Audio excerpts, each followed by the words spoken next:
Time आपको याद होगा जब आप CAA और NRC का विरोध किया करते थे और पूरा देश लामबंद हो गया था कि हम लोग तुमको गलत तरीके से इस देश की नागरिकता साबित करने नहीं देंगे, क्योंकि सरकारों ने ऐसा इलाज ढूंढा है उनका विरोध करने वालों का कि आप चाहकर भी अपनी बात को लास्ट मोमेंट तक नहीं रख सकते।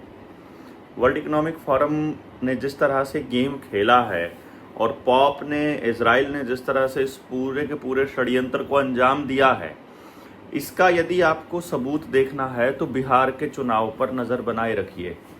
CAA और NRC को बैकडोर से वहां पर अमली जामा पहनाए जाने की पूरी तैयारी चल रही है, और वो भी केंचुए की मदद से। केंचुआ, केंद्रीय चुनाव आयोग, केंचुआ केंद्रीय चुनाव आयोग की मदद से। अब बिहार में चुनाव आयोग ने क्या कहा है कि सारी वोट चेक की जाएंगी दोबारा से और सत्यापन होगा, और उस सत्यापन में कौन से डॉक्यूमेंट वैलिड नहीं होंगे ये देखना। कौन से नहीं होंगे?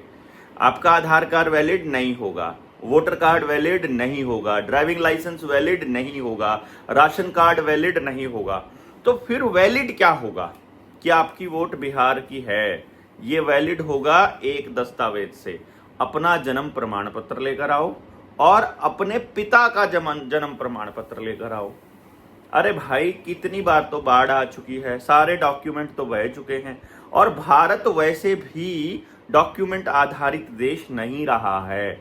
इस बात को समझिए। प्रकृति के कानूनों को मानने वाले देश को ये लोग पॉप के कानून को मानने वाला देश बनाना चाहते हैं, और आप कुछ बोलेंगे नहीं। आप क्या, विपक्ष भी कुछ नहीं बोलेगा, उसके भी मुंह में दही जमी है।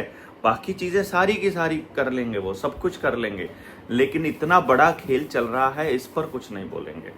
भाई, इस पर बोलना बनता है सबका, क्योंकि देश का नागरिक वो नहीं है जिसके पिता का प्रमाण पत्र यहाँ का नहीं है तो क्या वोट नहीं डाल पाएगा वो?